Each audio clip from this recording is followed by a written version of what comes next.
I don't want a half-done steak. I don't want a half-boiled egg. I don't want pink pork. Cook it. Okay. If the bacon don't crack, Yes. it ain't done. So well done it is. Yeah. Got it. Next question. My way, my style. It's the Archie fact. The Archie fact. My way, my style. Scott Evans is in the house.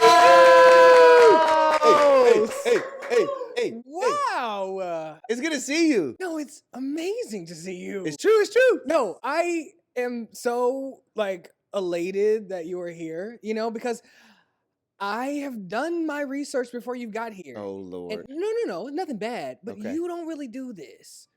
Like what? Go out And be interviewed? Yes. No, because I be at work. I be at work, Archie. Yeah. You know what I mean? I know it is funny to be on the other end of interview. But when you were like, hey, I just want to know if you would be down, and it was an immediate yes. I didn't even know what date, and I didn't even totally know what it was you were asking me to do, but I was like, anything for you. Was that a snort? Please don't. Are we not even 5 minutes in and you have snorted already? Winning. I'll take it. I will take it. Yes. Before we get into it today, though, on a scale of 1 to 10, how happy are you? Right now, or like generally? Generally, with your life. I am a solid 8. Yeah. And I don't mean that I mean that to say, like, I am working on things that I am proud of. I have a family life that I am excited by and fueled by, also worn out by, but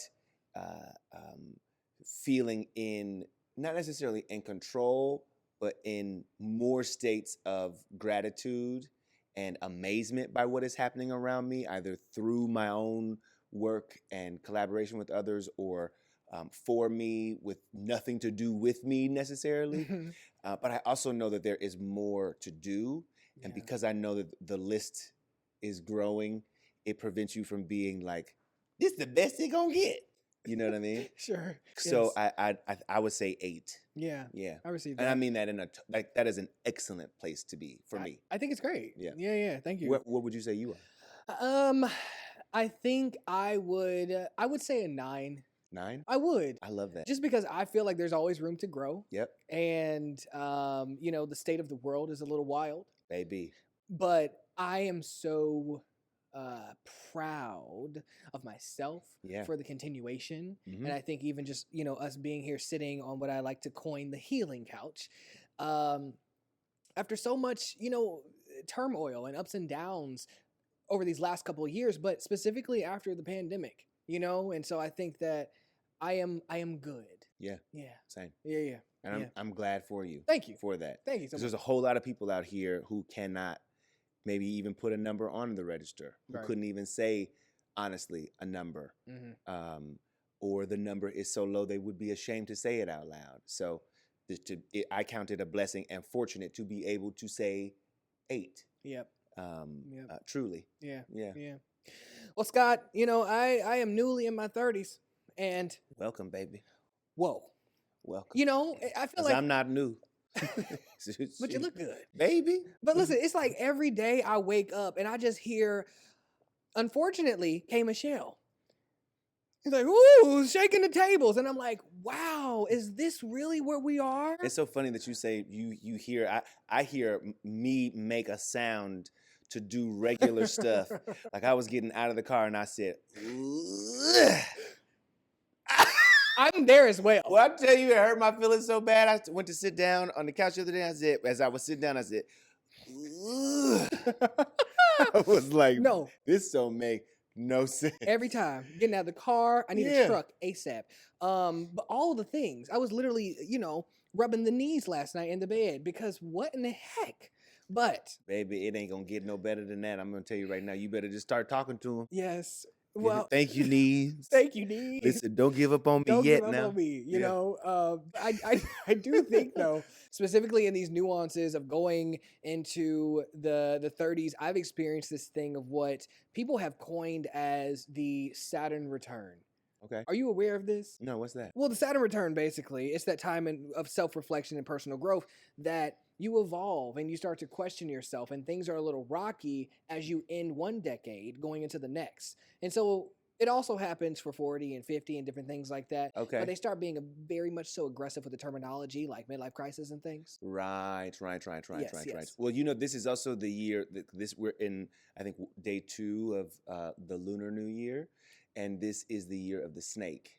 And I think for a lot of people, that's Yeah. kind of like troubling. It sounds like almost menacing, the snake. Yes, deceptive. But if you Mhm. think about what a snake does in order to grow, it has to shed a skin. Mhm. It has to leave an old way of being, an old shape, an old thought, old practice behind, and has to even rough itself up Mhm. in order to shed that skin, in order to be a better version, more bright, more vibrant, and to live a long and healthy life. It must go through these phases. And so, yeah, I think in connection to you said Saturn return. Yeah. I think the year of the snake, it's on us. You know what I mean? It's out in the ether. So if you were trying to ignore it, it's going to find you. Yeah. So you might as well just go ahead and get that Mhm. work in now. Yeah. And I think a part of that is accepting what it is, right? And I think that is, I've been very transparent this season about experiencing things and grieving them and tapping it and associating it to the 7 stages of grief, whether it's a job transition, a job loss, a relationship, a heartache,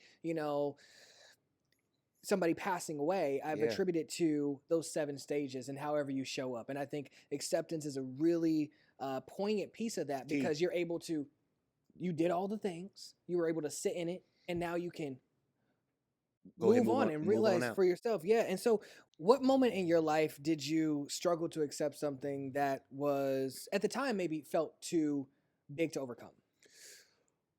Okay, so that's a great question. When I was offered the overall deal, first look deal with NBC, it was my assumption that it was like, oh, this is a golden pathway to creating my own content with the network. And while it was a vote of confidence in me that I was capable of bringing them ideas that would be marketable, that would be useful, that would be profitable or commercial, it also came at a time where it was like nobody knows what the fuck they want on TV. Right. And in a linear sense, it is like we don't really want any brand new ideas, but also we need some other ideas, right? And then in a streaming sense, it's like what is going to make the most noise? And I think after a series of pitching week after week, month after month, spending a great amount of time and effort and money in the resource of developing show formats and ideas, the disappointment of none of those really coming across, one getting incredibly close. We sold a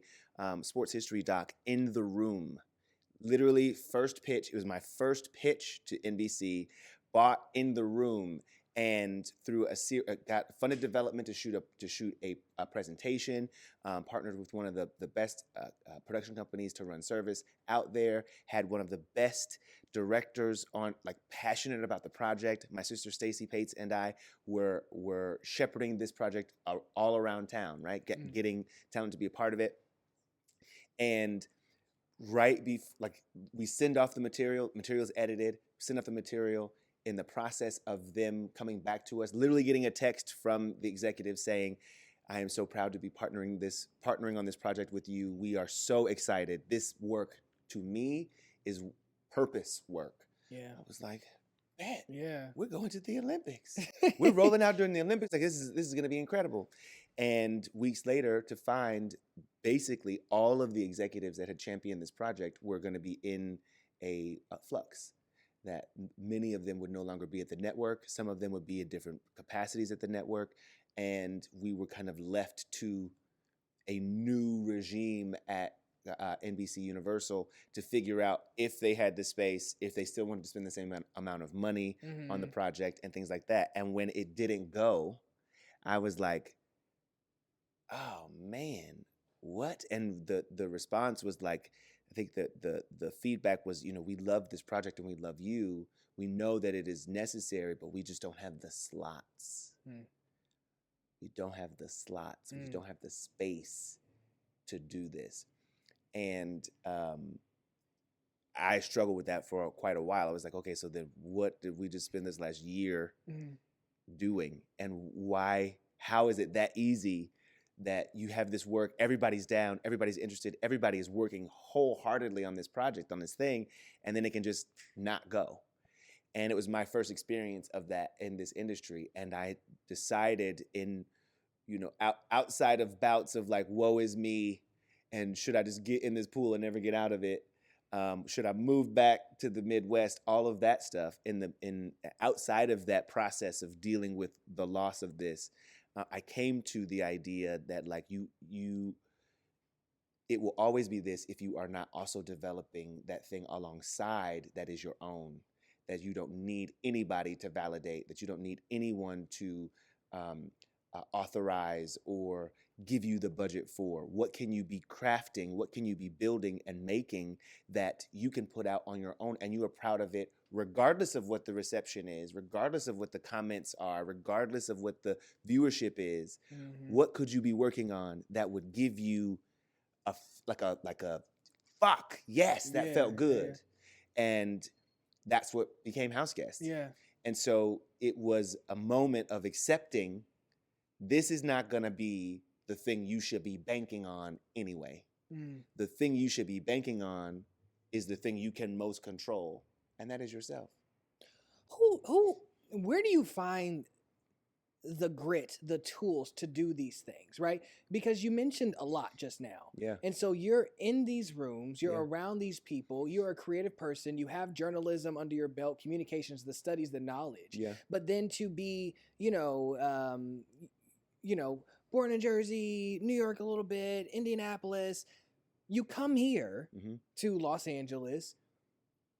How do you figure out this brain power to be able to navigate these spaces, to be able to command your own conversations when you're in these rooms? Well, it's so funny that you say that because I never really, I don't know that I can really answer that. It's kind of always just been my idea that success is going to come as a result of your hard work. Yeah. Success is going to come as a result of your being prepared for the moment it shows up, not someone discovering me. Yeah. I learned very quickly, very early, that being discovered was also not the way I wanted to go be in this industry. It's not the way I wanted to be in service to an audience.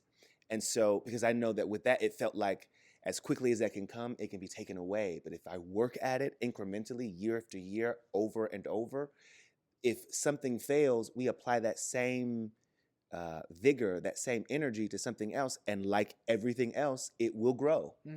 And so, when I moved to Los Angeles, it also wasn't even like a smooth move to Los Angeles. I was the East Coast correspondent for Access Hollywood, had been brought on as the guest East Coast correspondent in New York, and had been doing it for a number of years. And the correspondent who was here in Los Angeles left to go do full-time on radio and to spend more time with her family. And it created a space for me in Los Angeles. And is this where the whole Taylor Swift conversation comes into play? No, Taylor was actually my first interview for Access. Okay. I was actually still working at Channel 1 News in New York City, this newscast that airs in elementary schools, middle schools, and high schools across the country, right? Like, so the same amount of people who watched the Super Bowl watched Channel 1, except it was just students. So like we had a crazy, I could go to the Grove and there would be students every single time. Oh my God, are you Scott? Is your name Scott? Yeah. And I'd be like, yeah. I'm like, we love you on Channel 1. I'm like, y'all need to get your asses to school. Get your homework done. Right, you're like, it's lunchtime. What are you doing out here right now? Okay. Yeah. So yeah, I was working as a host and reporter for Channel 1 News with CBS News. My news background really crafted there, and got an opportunity to interview Taylor Swift on a fluke, and did the interview. When I got back from the interview, the producer that was on the shoot with me called me and was like, I just want to tell you, I don't experience that a lot in this job. And if you continue to do this, you are going to be able to do whatever you want to do in this industry. And there were moments like that that emboldened me to lean more into my own personality, into my own actual way of being, rather than this character that I thought maybe TV wanted me to play, Sure. or producers wanted me to play. At one point, I thought they wanted me to be the Black Billy Bush. You know what's so funny? You know what's so funny? Can I tell you something? What? You know, I was a producer at Sirius XM when I Yeah. first moved here. Mhm. Part-time, also working at Michael Kors and The Real Real. Hello. Billy Bush was like the first celebrity in my phone because I had to book him for a show and he had to get upstairs. Anyways, go ahead. Exactly. And Billy was actually very good to me. Yes. When I worked as an East Coast correspondent in New York, he was the host of the show, and he would call me and be like, the show would be on, and he would be like, sit down, watch how this throw landed with you. What could you have done differently to catch that better, or to make it feel like it was a conversation as opposed to a pre-tape? And really helped me figure out what my approach was going to be in this entertainment news space, because it is different. Your delivery is just different than it is in the news space. And so, yeah, when it was time to move to LA, I was like, I don't want a lateral move. What else can we do? Yeah. And Rob Silverstein, who was the EP at the time, was like, well, it's LA, so you're going to be quiet and you're going to take this job. And I was like, I'm going to take the job. But I'm not going to be quiet. And I'll be on your nerves, because now I'm being in your face every day. I have direct access. Every day. You're going to close the door. Okay, access. And hello, Hollywood. Okay. In Hollywood. Literally. So, quite literally. And so I think I just wore him down. And there was a time where the show leadership was kind of in flux. There was a moment where the hosts of the show was kind of in flux. And what I knew was that this was the moment to make sure that my life, my contributions to this show would not remain or get in flux. And so I pressed him on, if I'm doing this job for quite some time, you can count on me to do it. You tell people that I do it. It's time to pay me for it. It's time to call me it. Yeah. And so I was tired of being the fill-in host. I wanted to be a host of the show, and I wanted them to pay me accordingly.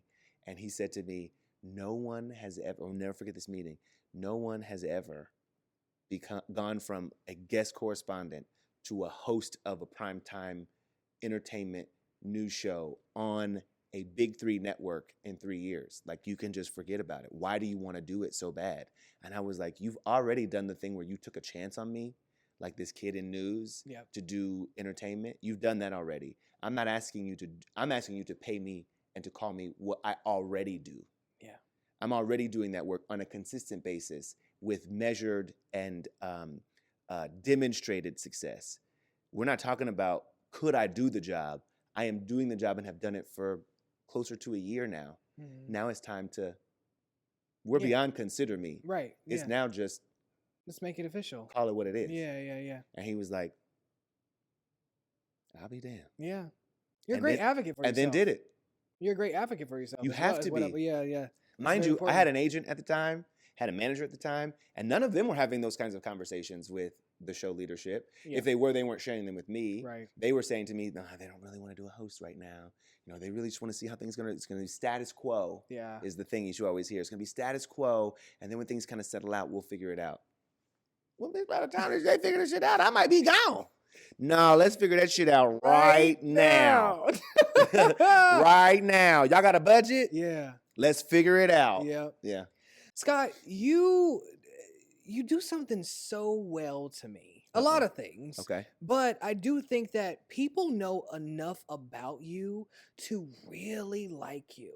But they don't know enough about you to form a true opinion. Okay. Is that intentional or professional? I don't know that I've ever thought about it that way. My training is that it is not about me. Yeah. My position is that it is not about me, so that there wouldn't necessarily be a whole bunch to learn about my background or my interests or affiliations or associations in that regard, because my job is about bigging up the person I'm sitting across. It's about pulling, enticing, inviting the best out of them by being hopefully the best of me, right? So, I think that the people who ride with me, who followed my career and my wins and losses over the years, see something I think they feel familiar with, and that they know they can trust me to deliver on a consistent basis because I've done that. But I think there are always going to be questions about, okay, but what, how, what? And I truthfully feel like some of that is healthy. It creates a good space for me to be able to do my job without becoming the story. Yeah. Right? For me to be able to do what I do without becoming the center of someone's necessarily their praise or vitriol. Will Smith told me once, you gotta, if you believe the good, you gotta believe the bad. When you're in the comment section and with praise, and the thing that has to be your governing factor, your pillar, is, am I proud of it? And do I trust and believe it? Is it true to me? Yeah. What's the hardest truth you had to learn to accept? That my father, we're going there. That my father was not a superhero, but just a dude. That he was not this mythic of a dad, of father. That he was just a guy who was doing his best for the most part with the light he had available. So that was the hardest thing to acknowledge, the hardest thing to accept, because it involved so many other truths I also had to believe and also had to acknowledge and accept, right? And it affected so many of the other choices that I would make. And it also relieved me of the greatest amount of sadness. I heard your mom speak about it, and you speak about it, very faintly, about, the growing up experience. Yeah. And that your dad was not necessarily like always there and present. Yeah, not super available, no. Yeah. How has that shown up for you in adulthood in forming connections? It's so funny that you asked that, because I was just talking about this in therapy. Like, I feel we moved around a lot when I was a kid, and I felt like I had to make friends quickly, but I also had to give up friends quickly. Right. And so it now is an effort. In adulthood, you learn that your friendships aren't accidental. It's what you put intention behind. And so, like, you have to, if you mean to be friends and remain friends with someone, there is an effort that you have to put behind that. You do. Like, it's not, I'm gonna see you tomorrow at the lunchroom, so we Childhood good. And adult. True that.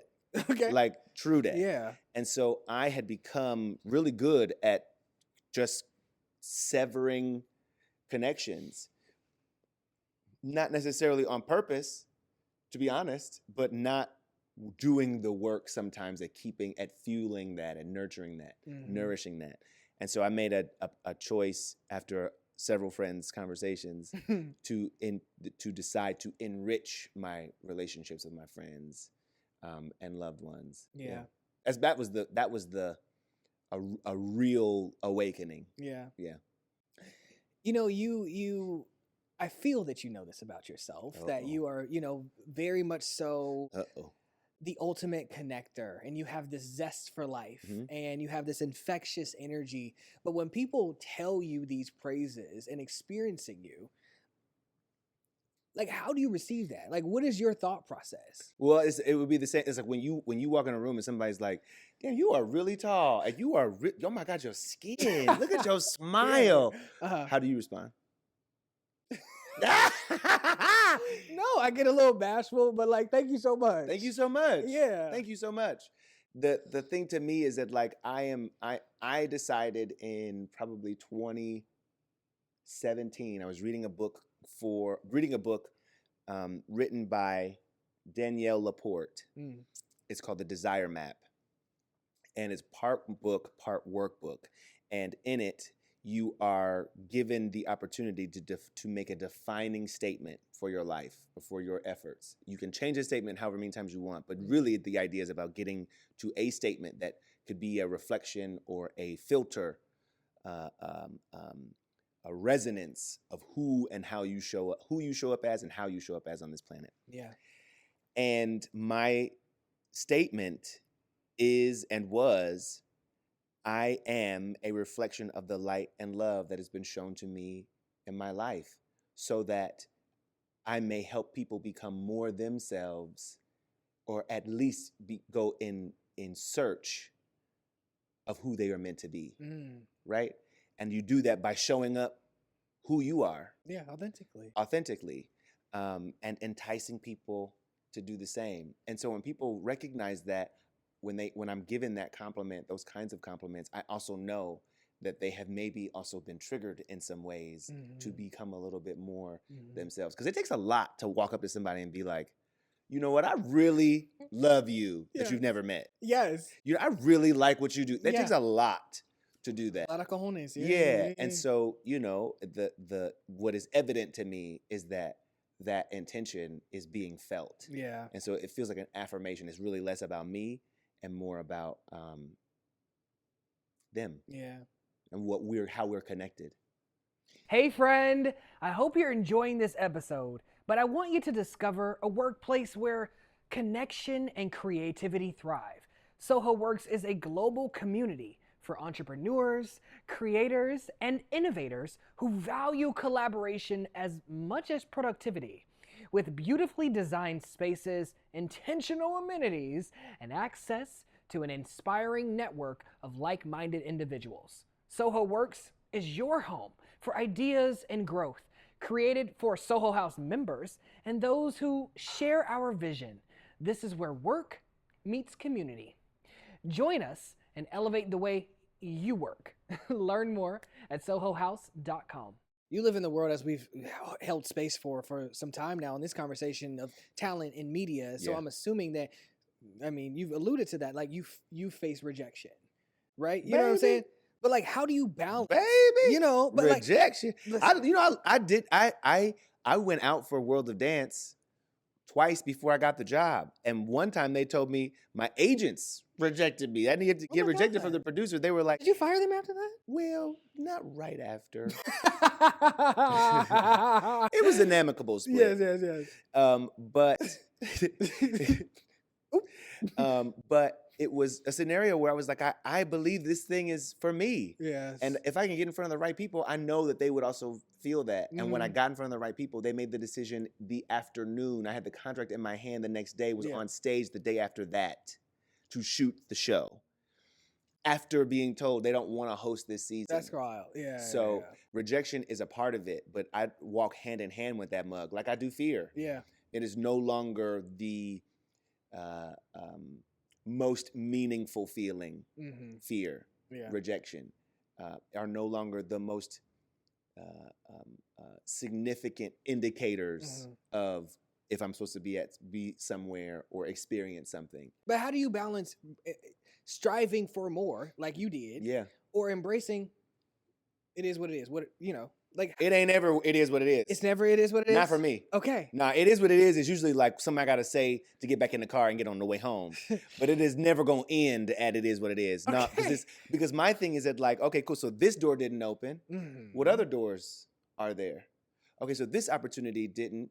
What other opportunities are there? I am a believer of the idea, the notion that what is for you is for you. Yeah. But I also am a believer of the notion, go get your shit. Cause it ain't just gonna float your way. Yeah. Claim it, put your name on it. Yeah. And then go get it. Yeah. Claim it, put your name on it, but then go get it. Put it in the bag that also has your name on it. You know what I'm saying? With some dollar signs on it. Yeah. You know I like what to I'm say, saying? like, you know, people like to show up for work, but they don't like to clock in. Baby. Go and get it. Clock in. You here, but you ain't even clocked in. Let me look at my Rolex. You not clocked in. Woo! You're not clocked in. Put that on a t-shirt. Oh Archie. my God. Shit. But did you clock in? But did you clock in? Yeah, that's good. Have you ever been rejected in a romantic state? Yes. I have been rejected romantically, but I think I did a fair amount of I made it like you should say no. Oh, okay. Do you know what I mean? Like I made it Like intentionally or not intentionally? No, I think it was just very clear to her that it was not the move. And while it was, my whole heart was like, this is what I feel. It was just not how she did. and we were great friends. And I think that was of greater value than what intimate or more than friends kind of scenario would have been. And I also know that had that been the path we'd taken, my life now would likely be totally different. Sure. Just the ways that our lives forked. Mm-hmm. One of us would have tried to go on that other fork with the other. Yeah. And neither of us, I don't think, would have been the person that we are now as a result of it. But outside of that, not really. Yeah. No, I mean, because, and I'm not trying to be like, but I don't put myself out there like that. Really? No, not really. So is it hard for you to date? It was hard to date. This is World of Dance. This is House Guests. This is Access Hollywood. Like, is that hard for you to date? No, it's not hard to get a date. True. It's not hard to get a date, but it is hard to be and remain date worthy. Oh. Because my focus for the longest time was on my career. Sure. And so there was no one that was going to, if my mama is asking me to call more, if my family is like, you should come home more, the person, like I don't have time for somebody new to be developing that. And so, no, I never really had the feeling of rejection, like, oh, I want someone that doesn't want me, or going after someone, pursuing someone that was like, nah, romantically, seriously. Yeah. But I also was never really that sure of myself that I approached a lot of people, to be honest. Yeah. I share in that. Yeah. You know what I'm saying? And that's not like a he's the prize kind of deal. No. But it was kind of like, well, I mean, I'm at work, so if you think it's cute, well, if you interested, like, holla at me. Yeah. Holla at me. Because otherwise, I'm going to miss it. Are you on like a dating app? Are you? No, God, no. No, God, no. Okay. Dating apps. No. Me? God, no. Me? God, no. What is Raya? Is it healthy to stay friends with an ex? Is it healthy to stay friends with an ex? For you, your opinion.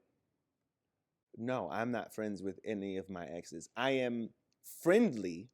Okay. But they are not still coming over as a house guest. An ex? Yeah. No. Yeah, no. No. But again, also, I can say to you, I have not had many people that I would say I was in a relationship with. Yes. Do you know what I mean? Yeah, same. I've never been in a relationship as an adult. No? Mm-mm. See, Archie, I thought you were playing. No. When we went on that journey with you and you, like the series of like, I thought that was like a character. No. What? That was my real life experiences. Archie. Yeah. Baby. I didn't know that. Mm-hmm. Okay, so then the question for you, how do you navigate now? Is there a desire for that to be different? Not the tables turning. I'm just curious. Because there's a lot of people who are like, I'm actually really good solo dolo. No. Like my people know, like I am Charlotte from Sex and the City. I'm like, I want to be married. And no. Really? Yeah, no. Yeah, no. Yeah, no. Okay, are you interested? Do you entertain dating outside of this city, outside of Los Angeles? Because it can be difficult, just generally speaking. Yeah, I'm open to that. Yeah, and I have. And look at me today. Single and successful. And still a 9 still on the scale. 9. And still a 9 on the scale. So listen, think what you want to, call it what you want to, but you look good, your skin is glowing, and you're a relatively drama-free lifestyle. Relatively. Yes. That's what I said. Look. Drag me, Scott. No, because it ain't drama-free. Can't be. You live in L.A. Couple to throuple. Would you do a throuple? Like I said. Would you do a throuple? I've done it. Oh. I've done it. It's why I was interested in the show, because I wanted to be on the show. I wanted to provide the people who were participating in this experience in what they called an experiment in their lives with the kind of resource I wish I had when I was going through it, right? I was very curious. I've not been, in a long time, I've not been drawn to any one sex in particular, any one gender in particular. There is not the body, the wrapping doesn't I mean, don't get me wrong, it plays a big part, but it is not the factor that for me warrants, is this something to pursue or not? Can I develop an attraction or feelings for this person or not? The body is not my stopping point. Do you like classify yourself as a certain thing?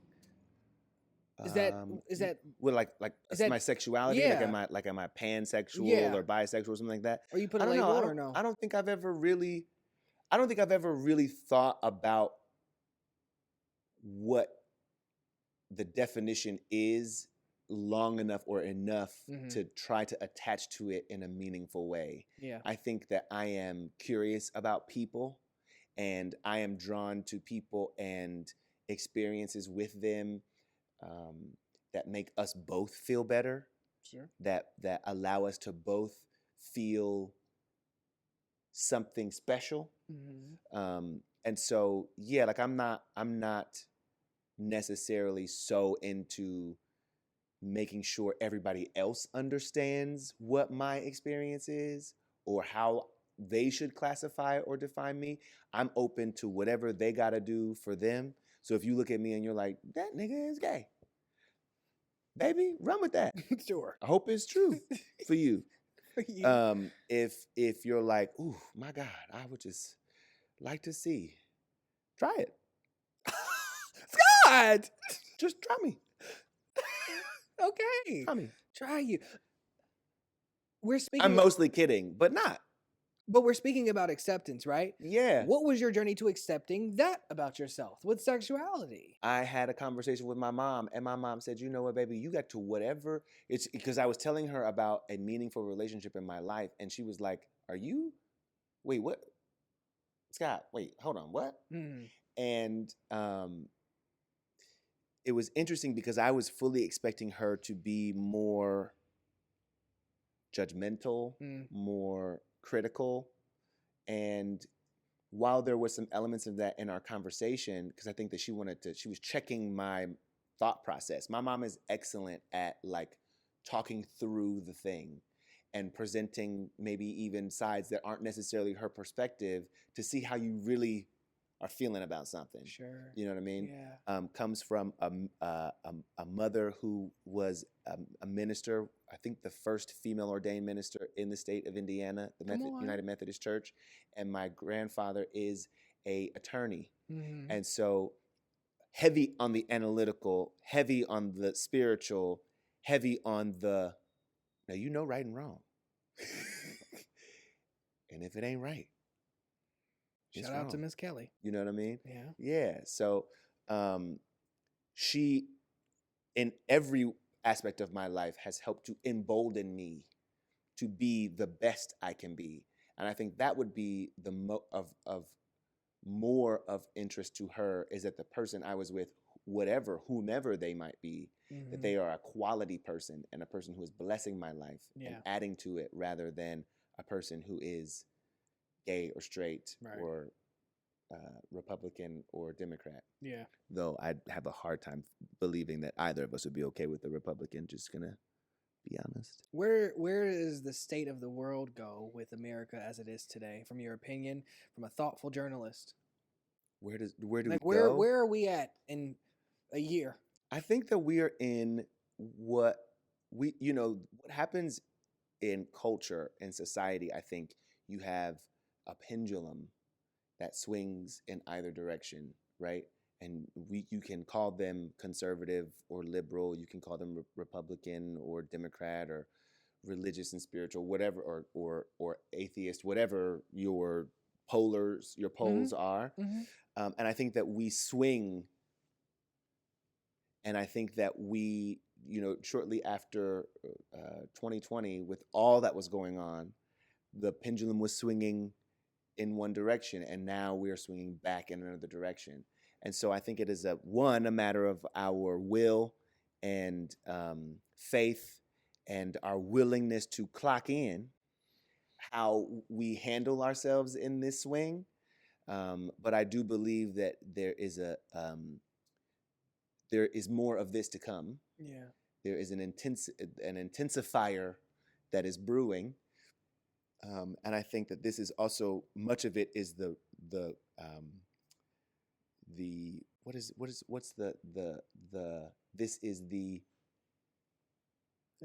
you have a cause and a reaction. What's it called? The consequence. This is I was like, why can't I think of the damn word?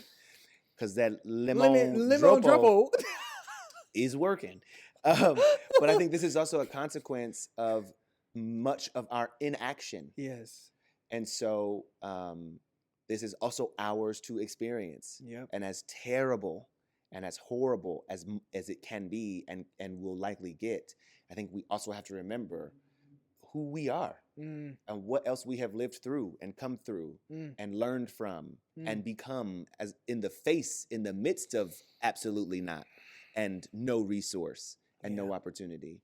And so, yeah, it's really incumbent on us. Like where we are in the next year ain't happening to us. It's how we show up to this. For sure. Yeah. And it's not like, oh, I show hatred for them. What's going to happen to them? No, it's going to happen to us. Yeah. So it's like, what are we doing? Yeah. Yeah. Scott, I asked this out of love and concern. Uh-oh. Are you still eating well-done steak? I'm eating food that is cooked. Okay? That's what I'm eating. If you're going to make me something to eat, cook it. Okay. If it's supposed to be cooked, Yes. and cook it all the way. Oh, right. I don't want a half-done steak. I don't want a half-boiled egg. I don't want a pink pork. Cook it. Okay. If the bacon don't crack, Yes. it ain't done. So well done it is. Yeah. Got it. Next question. Cool. No, I mean honest. When you go to a restaurant, how do you order your steak? Medium well. Mm-hmm. And who pays for that steak generally? Well, I'm an independent black man. Yeah. So, Either me or somebody else. but is chef paying for it? Can. Chef could, but does he? Just generally speaking. Generally, Did chef make this restaurant so that chef could eat or so that other people could eat? other people. Okay, so when the server comes over to ask you how Yes. you would like your steak prepared, Yes. and you say, well done, Uh, that's the end of the sentence. you real black. Asking me what chef is going to do. Tell chef to come out here and talk to me. I'm sure he would love to. And I would love to talk. Yes. Pull up a chair, chef. Now, have you ever had the medium well? Yeah, on accident. It was dark. And as soon as I put It it in my was mouth, as soon as I dark. put it in my mouth, I was like, this ain't cooked enough. I could taste the yesterday. I could taste where this animal lived. I don't want that. Got it. Mm-mm. What does Scott Evans say? You know that's how you get parasites. Cooking uncut meat. Stop. You can eat it if you want to. Stop. Would you eat a hot dog uncooked? I don't eat hot dogs. Thank you. What? Would you? Do you know, Diane? Do you know? Do you really know? Do you? Thank you. She said, no, you know. No, you know. Thank you. Mm. Now I'll give you. I'll tell. I partied, What the but heck? come on, Oh, that's a bad shot. that's a bad shot. Crack is cheap. I make way too much money Money to to ever smoke crack. Okay, let's get that straight. Yeah. When Diane Sawyer said, crack rehab failed, and then proceeded to say, I was at 250,000 drug budget, and Whitney said, I wish. Baby. What? She what? said I could save so much money. She said, if I had a $250,000 budget, you think we'd be sitting here? girl, fuck you. Bye. Sorry. I wish. I wish. I partied. Oh but my God. I'm a thin girl. I'm just a thin girl. I'm a thin girl. I'm She a said, thin girl. you know, Sample size. Whitney Houston will never be fat. Fashion. Let's get that straight. For the people looking to, get out of denial or resistance, trugging along to that Yeah. acceptance state, what advice do you give to them? Stay the course. Trust your instinct. Trust your vision and your purpose.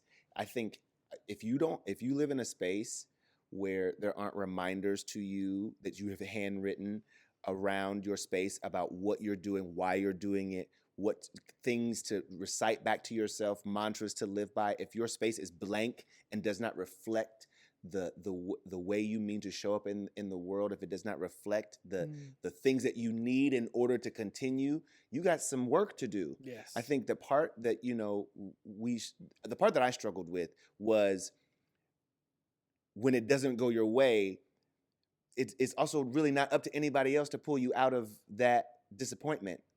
It's really not up to anybody else to fuel your resolve. And so if you need reminders, make the reminders. If you need a reset, hit the reset button. You know, I don't think you can. We need you. We need you. So get to work and get back to it. Like you said, clock in. So I think that there's not like a magic wand or a special tool that I think that I believe is the way through it. I think you got to feel it out. Yeah. And I think you have to do the things that you know work. Yep. And like anything else, you got to work. You got to nurture. You have to nourish. You have to feed. And so if you're in sadness or disappointment over how something has turned out, you have to feed your body, yourself, your soul on how to come through that. You have to nourish yourself, take care of yourself. It doesn't just happen. Yeah. Scott, I have to ask you an uncomfortable question of the day. Ooh, uncomfortable question, you said? Would you rather read me the last text from your sneaky link or share the most embarrassing moment? From a sneaky link? No. Or just in an general. embarrassing moment? Let me see what the last message was. Let me see what the last message was. Can you read that? You have one? multiple? Can you read that one? Oh no, that's you. No, not me. No, not like you sneaky link. Like this you like this is a text. No, this is a text from you. Oh my god.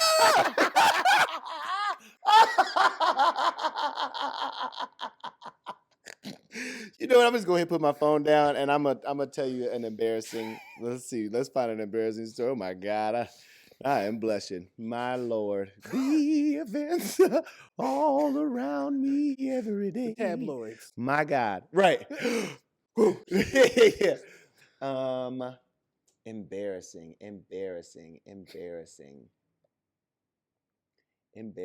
You know, I was just telling.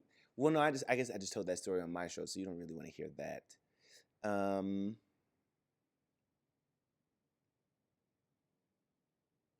But it's a good one. Say it again. Yeah? Say it again. No, I should do a different one. Do a different one. Okay, let me see. It's your world. I'm trying to think of like I'm just here patiently waiting. I know. It's like, tell me something. Come up with something. Are you married? I am engaged. Congratulations! Thank you. Thank you. Happy birthday! Yeah, right. Happy birthday. A drag queen. A drag queen. Oh, Let's see. Embarrassing.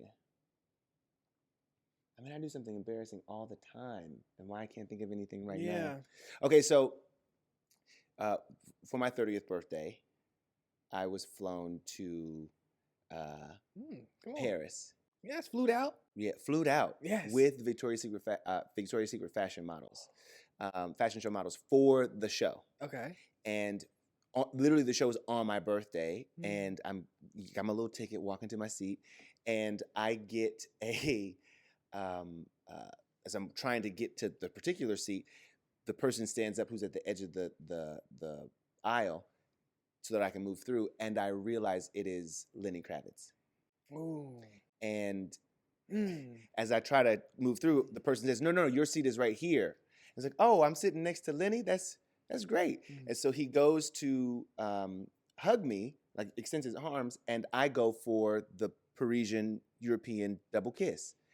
He's not going for the double kiss. So in his hug, I land a kiss directly on Lenny's neck. To which I said, oh my God, got me kissing Lenny all on his neck. Yes. To which he replied, brother, that's a first. Yes. And then I remembered, I'm now going to sit next to you for the next 2 hours. It was. I mean, I'll be honest. I haven't had many moments more embarrassing than that. No, I'm a fan, so I've heard that story before. Many more. Like I can't think of one that is more embarrassing than that. No worries. Yeah, that's pretty bad. Oh wait, I just thought of one. Can I tell this? Yes. Can I? Sure. Okay. So this is really bad, and I'm really gonna regret telling you. Did you shit your pants? Nope. No shit involved. Mushrooms though. Oh. We're at the Renaissance birthday show. I was there. Yes. Yes. Dressed in silver. All 3 nights, me. I'm not mad. I get it. Yeah. I did 2 nights, and then I did New Orleans. Ooh.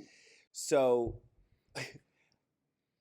Blue Ivy has just performed Yes. on stage, and I have watching her perform on that stage was like an out-of-body experience for so many reasons. But I was literally looking at her like, I cannot believe this young lady has stepped into this space with so much confidence, has really grown this confidence night after night after night.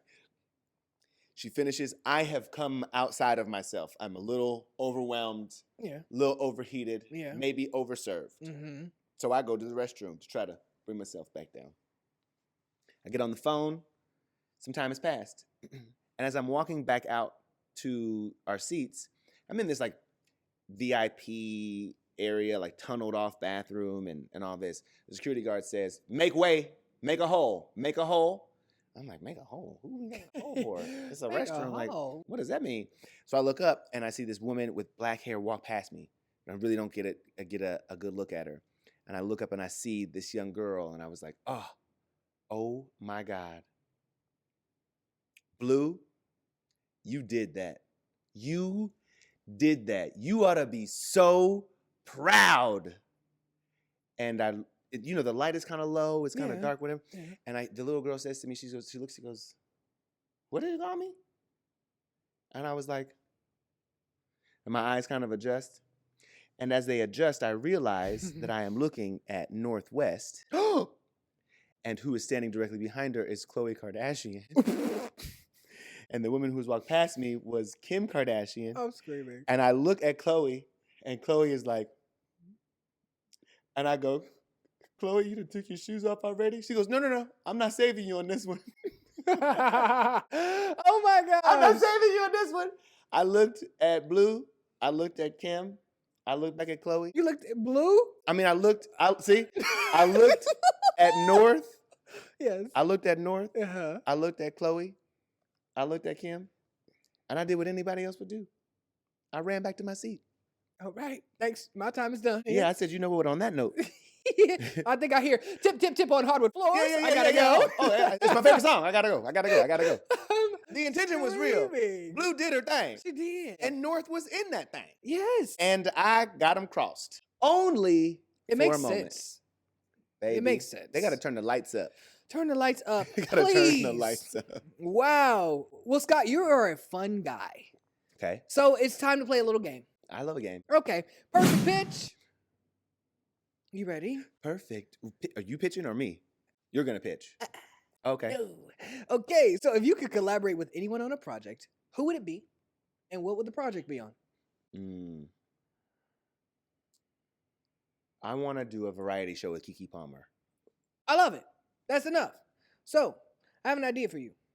You're going to look to that camera and you're going to give her a 30-second pitch. 30-second pitch. Yeah. Let's do it. Let's do it. Okay. Okay. 1, 2, 3. Oh, shoot. I know it ain't.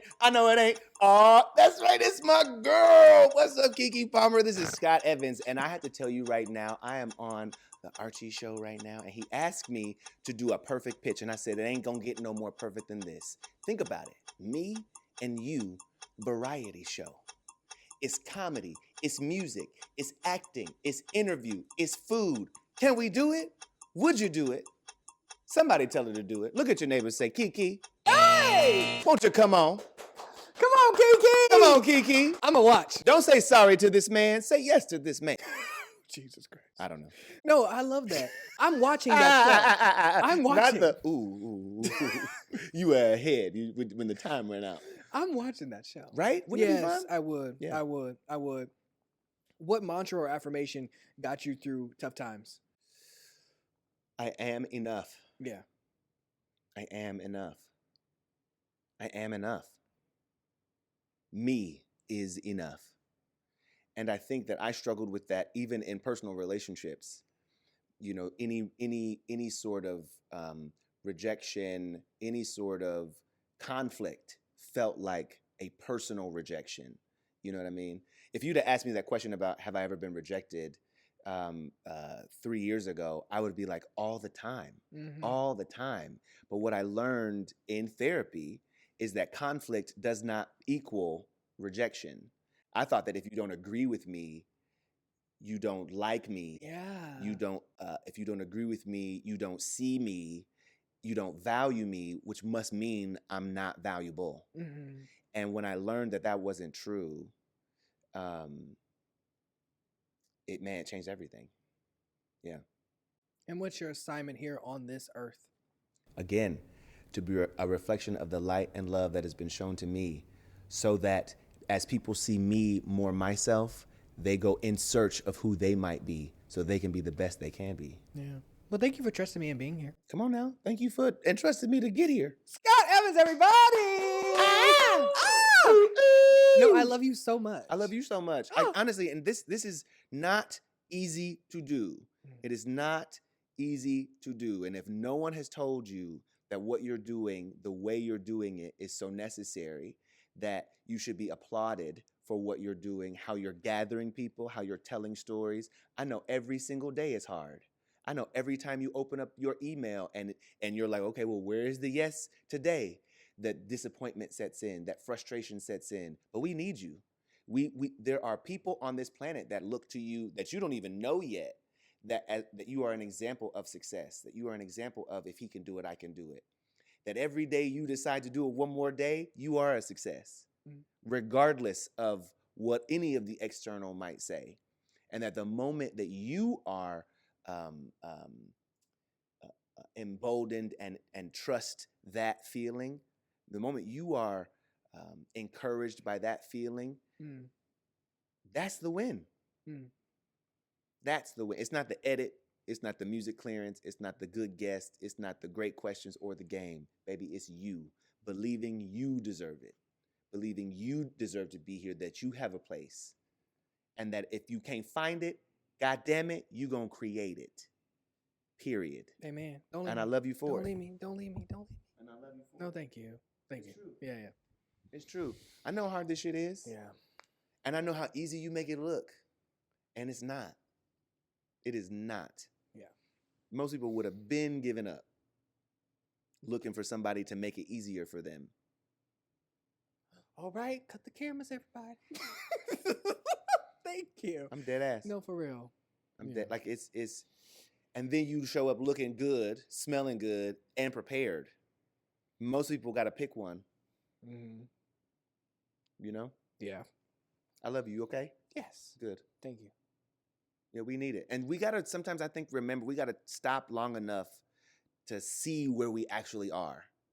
Like, we got to see right now where we actually are. You have audio mixing, 3 cameras set up. 2 people are here to help run this production in a multi-million-dollar, almost billion-dollar endeavor that is the Soho House. And you are here. And I am here because you asked me to be. Mm-hmm. That's it. Yeah. Like sometimes we got to stop long enough to be like, it's not where I wish I was going or wish who was saying they saw or acknowledged, but like the fact that I'm even in this space is a blessing. It's a win. It's true Yeah, yeah. and on me. Yeah. Because think about how many times it wasn't and could have not been. You know what I'm saying? I love you deep. I love you too. And we need you. Don't you ever forget that We shit. need you. Baby, we out here. Thank you. We ain't got no choice. Thank you. It's all you. Truly. I'm so sorry. We gotta go. But I love you. I need another drink. Come on, let's get one.